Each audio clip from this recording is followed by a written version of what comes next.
Our first speaker is Marion Fulker. Marion is the founding Chief Executive for the Committee for Perth, a think tank focused on Perth's growth to 3.5 million people. Previously, she was the Executive Director of the Urban Development Institute of Australia. As an Adjunct Senior Research Fellow at the University of West Australia, Marion is recognised for her on-the-ground research into cities. She holds an MBA from Curtin Graduate School of Business. Marion is also the Chair of the Conservation and Parks Commission and the immediate past Chair of the Heritage Council of Western Australia. In 2015, Marion was named as one of Australia's 100 Women of Influence. Tonight, Marion's presentation is entitled "Business as Usual is the worst case scenario for Perth's future, yet we continue to do with what is comfortable and familiar. What are the options for realising a bright future?" Now on your chairs you have a yellow sheet, and this is Marion's focus question, and it reads, "What is the future of Bayswater? Bright future or business as usual?" So if you keep that in mind as Marion is giving her presentation, and we'll get you an answer that at the end. Ladies and gentlemen, please welcome Marion Fulker.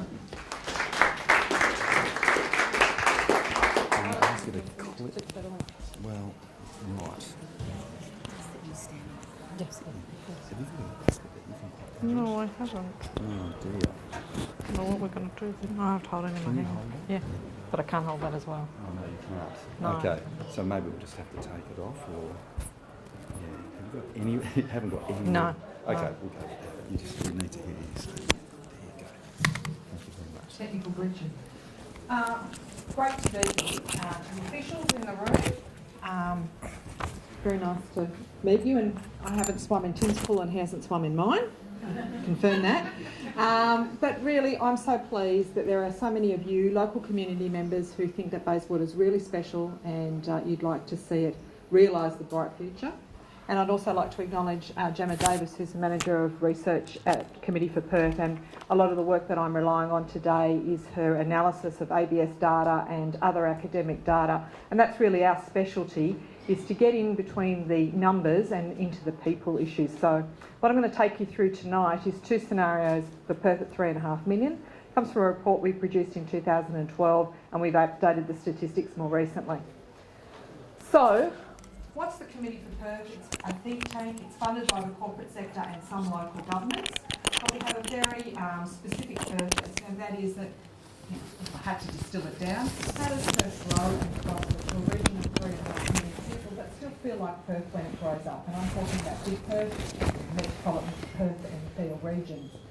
So we think we've got a specific purpose, and I hope at some point the Committee for Perth actually does itself out of business. But at the moment, when there's so much fragmentation between layers of government and so much discord in the community, we've got a very special role to play. So characteristics, there's a long list of things that we abide by in all of our research projects, but the thing that you really need to take away is evidence-based. We don't speculate, we don't get Marion Fulker's personal view, everything we do is based on evidence. So here are some of the things that we're working on, and Bill Haynes chairs one of our active working groups, which is the Reshaping Working Group, and they meet constantly, and only yesterday received a briefing from the Transport Department on the draft transport plan. So we also focus on cultural and reconciliation type issues through our Revitalising Working Group, and reforming is really that sort of legislative reform.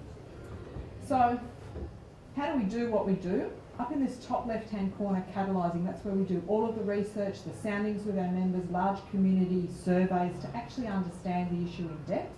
Then we get a position, we advocate our position, and then it goes into decision making. With Max Light Rail, we thought we had a decision, we found out we didn't have a decision, and if we liked the decision, we go into vision keeping and ultimately into evaluation. Now that's a very long time frame, but we will hold ourselves to account for the things that we actually advocated for. So we're a fully accountable organisation. So we do research in 4 ways. Academic, so fact-based bulletins, which are done in association with the University of Western Australia. We've produced our 51st today. They're all available on our website for anyone to look at. 4 special reports and 8 fact sheets. And the fact sheets are basically indicators of the metropolitan area's health check, if you like, and it comes out twice a year. In-house research, which Gemma conducts with our research officer, Georgie. cost of living series was just looking at all of the various elements of the cost of living and actually looking at it in a Perth context, what was actually at play. And I think the most significant one was looking at the cost of transport, and I'll come back to that later. And then the What We Thought Would Kill Us series, the day I decided that this is what it was going to be called, Bill was a little bit nervous that we're being very provocative, but it's actually looking at the most controversial projects in Perth's history, recent history, and unpicking why they were so controversial, and I'll share a quick case study with you tonight. So, consultative, this is where we go out and do large community consultations. So we've done one on the arts, one on Perth at 3.5 million, one on gender equality, which was our major report from last year, and at the moment we're 3/4 of the way through a very large one on transport and congestion. So, you know, we're prolific in our research outputs. This is the cool stuff I get to do. I get to go and study cities, and every second year I go away on an international study tour, and in the intervening year I'll do something in Australia.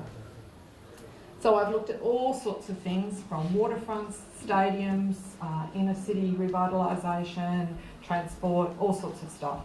And all of the reports are available on the website. So I want to take you through Gemma's analysis of ABS data and a whole lot of other data, where she's plugged in the figures, put in a trend line and said, where is Perth going to be at 3.5 million, best case, worst case? So when we put out the Towards a Bright Future report, we said the worst case is business as usual. This sense of incrementalism for Perth is just not the way to go. We're at this crossroads now with just 2.2 million people. As we grow to 3.5, we go from a fairly small city to a medium-sized city. And with that has some challenges. So I'm going to take you through two of the scenarios, just so you can see, or two of the elements of the scenario. So firstly, transport. We thought that would be a good place to start since we're in the middle of this big project.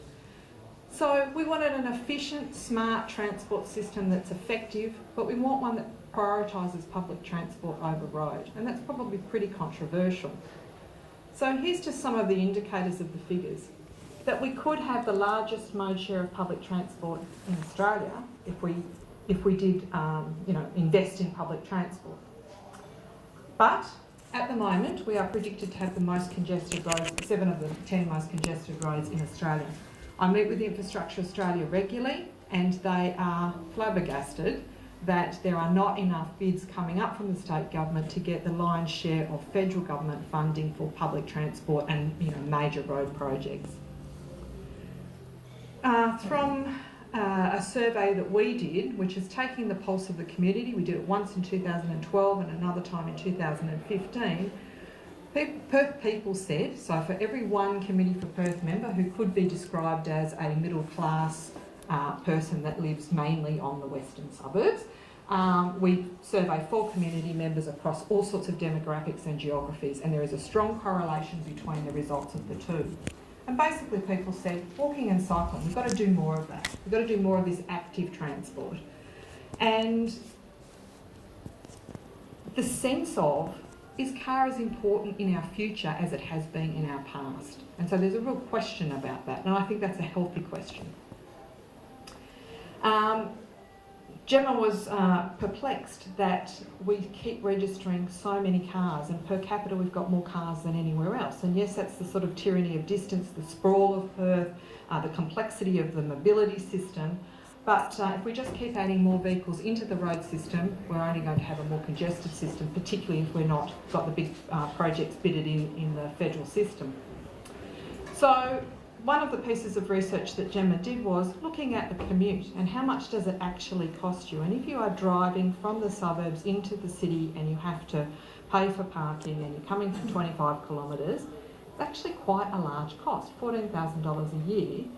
And if you had cheaper options and public transport was accessible to you, and it would be a cheaper option, but it also says that if you invested that money in a different way, so if you thought about your mortgage payment plus your cost of transportation, you could have a different housing choice and probably closer, you could afford something closer to the city. So those people that are living out on the fringe now are just not factoring in the cost of driving their car, maintaining their car, etc. So we tried to bring light to that and got a lot of traction over that. So I just talked about that. So here's the housing conundrum. So we've got the transport conundrum where we've got, a radial system, both road and heavy rail. We haven't got the light rail system that we were promised. You've got a new express bus over in this area. There's more planned in the public transport plan, but most of the public transport plan that's now in draft form is not funded. So we don't really know what the public transport future looks like. So on housing, we've also got a conundrum in that our population base is changing. You know, Perth's housing really plays to our strength of being a family city, and we've got a lot of family housing, but our demographic base is changing. So what we're saying is that we're just not building the right sort of product and probably not in the right locations either.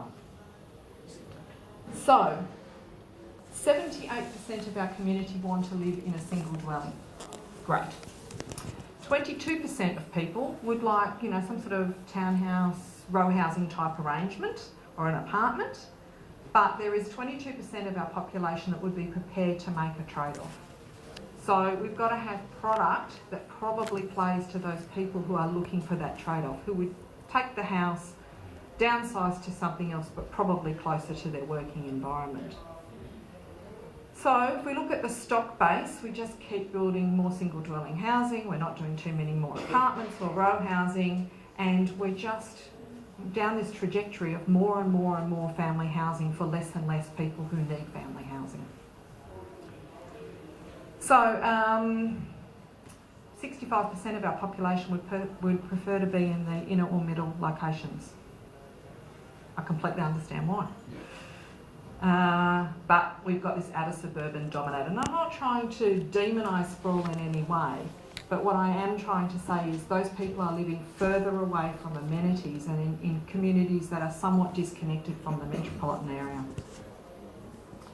So Bill's organisation, Home Charlie, did some work looking at what is really the preference for people, and people would like some affordability. They are worried about their children not being able to get into housing, and I think the figure I heard the other day was most people will not get into their first property until they're over 40 now, and that's shocking. I think for Perth people that is really something quite shocking. So there are other forms of housing that could be more affordable, and we mean that in total sense about cost of living. So Gemma's done some extrapolations saying on current housing prices and wages, median income, it was 4 times in 2000, 6 times today, and could be as high as 12 times by 2050. So that just locks more and more people out of home ownership. I'm painting a fairly bleak picture here, but what I'm trying to demonstrate is that, you know, Perth's got some really big challenges. We've got a growing population base. Where's that population going to go? How's it going to be housed, and how is it going to move between its locations? So I'll just leave you distilling that for a minute, and I'll go right down to the grassroots and look at the Raffles as one of our case studies. So this, what we thought would kill us, looking at the controversial developments, we've released 6 to date, the Bell Tower, Hillary's Boat Harbour, to name but a few. Perth Arena, that was controversial in its time. People still say it looks like a squash pineapple. But the Raffles I thought might be instructive to tonight's discussion. So there's Raffles down there sitting out on the peninsula in Applecross. And this is looking at the density map of Perth and thinking about where is Raffles located. So as you can see, the sort of heat map, more density in the city. The further out you go, the lower the density levels, except for this sort of strange thing that's happening north and south, where we're shrinking block sizes quite a way out from Perth itself. So what did density look like in Perth from the ABS statistics? And you can just see there that in 2001, dominance of single housing. 10 years later, over 2 census periods, still a real dominance of single dwelling housing. And then we looked at density in Melville, and the picture's pretty much the same. Now it'd be really interesting when we finally get all the census data in and able to analyse it sometime next year to see if that profile's changed at all. So Raffles was proposed as part of the redevelopment of the old Raffles Hotel. Many of you might have drunk there at some time. My husband used to be a bouncer there. You know, it's got a fairly infamous history. And the proposal was that there would be a regeneration of the hotel and there would be some apartment living go there. And all of these dots on this timeline talk about the big decisions that were made, the call-in powers that a minister used, the controversy created by the local member who was being incredibly vexatious at the time, if I say so myself, and resulting in the project at the end. Now, through all of this, the vocal minority spoke loudly. The silent majority had virtually no say. And so one of the things I will say to you tonight is to have some courage and to actually speak up and, from an informed perspective about what you want for the future. So, what did the submissions say? Things like the tower's too high. And Bill's going to talk about height being a de facto for what? What is it? We call it high-rise hysteria, but what is it that you're fearful of when you say height? And I know there's a developer in South Perth at the moment who is going through all sorts of trauma because, 36 stories versus 34 versus 32. I mean, the view is once you get over a couple of stories, you might as well keep going anyway. Most respondents said 6 stories. Now, where they got this idea that an arbitrary 6 stories would be most appropriate, who knows? But most of the submissions, nearly 1,000 of them, said 6 stories. A lot of people said it's got to be low density. This is a leafy green suburb. You can't put anything different. We don't want something different here. So there was a lot of controversy about changing the status. And then people said it would be out of character with the Raffles Hotel to put this new structure right next to it. And I can tell you, as the previous chair of the Heritage Council, heritage is used as a wedge in the community all the time and not for the right reasons. So in cities all around the world, including Perth, we can do new and old together and do it well. But for some reason, heritage gets used to stop progress. And I think that's very unfair. So it wasn't in keeping with the local area, putting up this big glass structure that was taller than anything else that was already there. That's not right either. And local traffic. When you can't get past height and you can't get past heritage, the next thing you start on is it's going to create new traffic. So that's the next thing. And there was some considerations about environmental studies, and they were probably valid. But most of the submissions were actually quite hysterical and ill-informed. So I use that as an illustrated case study of one of 6, and we've got a very long list of projects that we've still got to work through and look at the controversy. But one of the failures in each of these is that the consultation wasn't done genuinely and well and often with the community. So they couldn't bring the community along, and in the Raffles case study, the minister used her call-in powers often. And that's what will happen, I think, in the current environment. If you don't consult, people get aggrieved. They start rallying forces to be agitators against change. And so I think you should be ready for what sort of change you want to have so that you can have a say in it rather than let it be imposed on you, because I actually think that's the way the world works these days. So my question to you is, what's the future? Because business as usual is incrementalism, and the incrementalism I've seen when I've been out and spoken to this group before is it's a lot of battle axing, 4 packs going on existing blocks. And is that your future? You want more people living on the same street but everyone living at 1 story? Or do you actually want to put density in appropriate locations where you've got transport and the ability to actually reduce car ownership and create appropriate density for your community? And I think that's the challenge that every suburban setting in Perth faces, particularly within 10 kilometres of the city.